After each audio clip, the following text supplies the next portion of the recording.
एक लड़की की धूमधाम से बारात आई।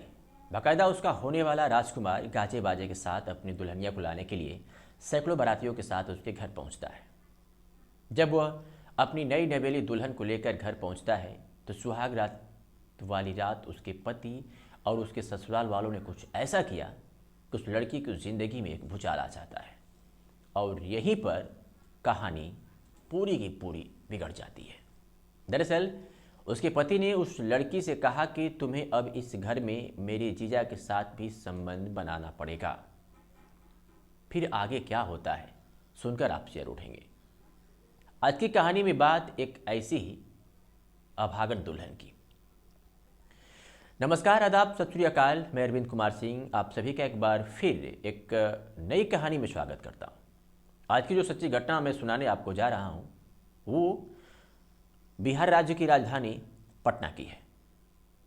पटना में एक गांव पड़ता है लालगंज और इसी गांव में एक परिवार रहता है। उस परिवार में एक लड़की थी। लड़की जब बड़ी हुई तो उसकी शादी के लिए घर वालों ने लड़का को ढूंढना शुरू किया। लड़का ढूंढते ढूंढते वो बिहार के ही मुजफ्फरपुर ज़िले में पहुंच जाते हैं और मुजफ्फरपुर ज़िले में एक गांव पड़ता है अयाची और इसी गांव में सुरेंद्र सिंह व्यक्ति हैं, उनका एक परिवार रहता है और इसी परिवार में एक लड़का होता है जिसका नाम होता है अभिषेक कुमार। अभिषेक चूँकि पर्सनालिटी बेहतर थी, अच्छी थी, खूबसूरत थी, तो रिश्ता तय हो जाता है। दोनों परिवार के गार्जियन जब एक साथ होते हैं तो बात शादी को लेकर के छुड़ जाती है और एक लंबी बातचीत के दौरान मामला फिट हो जाता है, यानी रिश्ता तय हो जाता है और तारीख भी तय हो जाती है। शादी की तारीख पड़ती है 31 मई 2021। अभी शादी के दिन में समय था तो दोनों पक्षों के लोग शादी की तैयारियों को लेकर के जुट जाते हैं। फिर शुरू होता है घर में रस्मों रिवाजों का सिलसिला। इधर लड़का और लड़की की आपस में फ़ोन से बातचीत। अब वो दिन भी आ गया जब घर पर उस लड़की की गाजे बाजे के साथ बारात आई। धूमधाम से जयमाला भी हुआ। सभी रस्मों रिवाजों के साथ लड़की की मांग में अभिषेक ने सिंदूर भी भरा।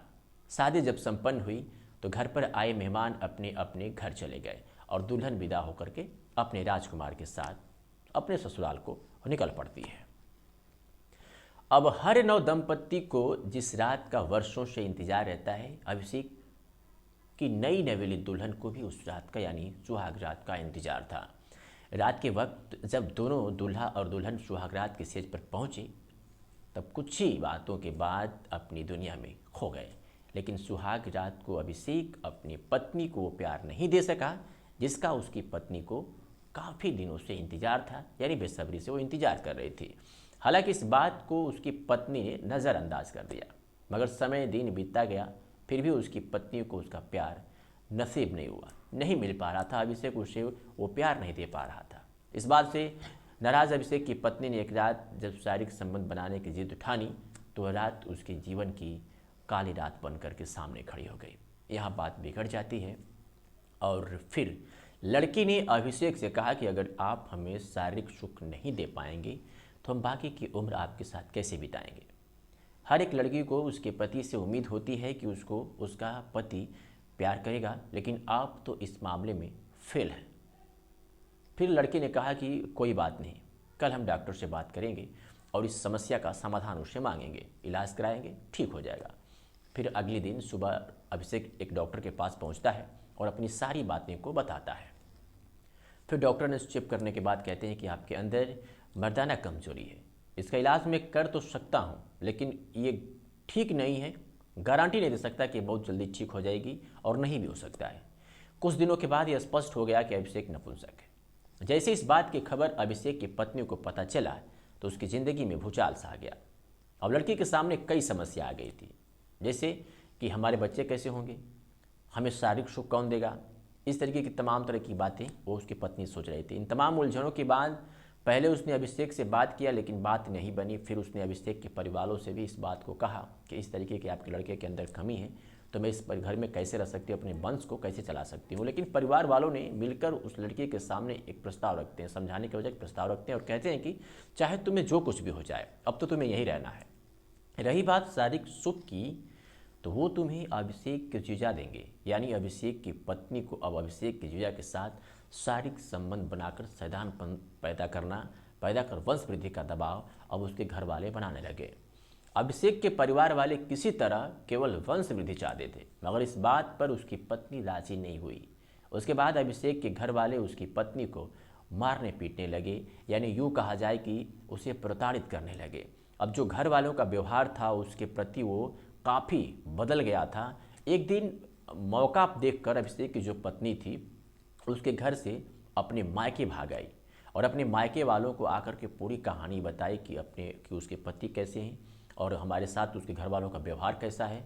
अब इन सब पूरे मामले को लेकर के जब पूरी बात उस लड़की के घर वाले सुनते हैं तो वो आग बबूला हो जाते हैं कि अगर उसके लड़के के अंदर कमी है और वो ठीक भी नहीं हो सकता है तो भला उस घर में हमारी जो बेटी है वो कैसे रह सकती है, कैसे अपने वंश को आगे बढ़ा सकती है।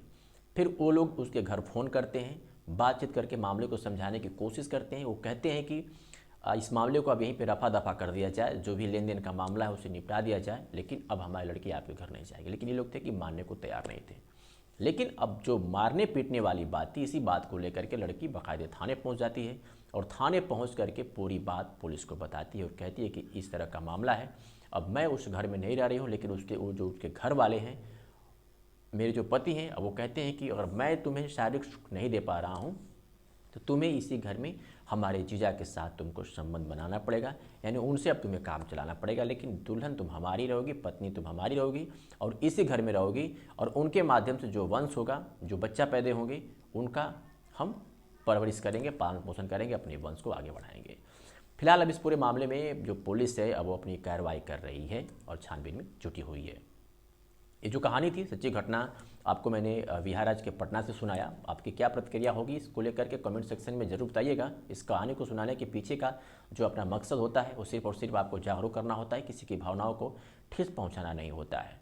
जाते जाते एक बात आपसे कह जाएंगे कि अगर आप ये वीडियो यूट्यूब चैनल पर देख रहे हैं तो कृपया इस चैनल को सब्सक्राइब कर लीजिएगा, क्योंकि इस तरह की वीडियो आपको आए दिन इस चैनल पर आपको मिलती रहेगी। पसंद आए तो लाइक भी कर दीजिएगा, दोस्तों में शेयर कर दीजिएगा। अगर ये वीडियो आप फेसबुक पेज पर देख रहे हैं तो पेज को फॉलो जरूर कर लीजिएगा। धन्यवाद।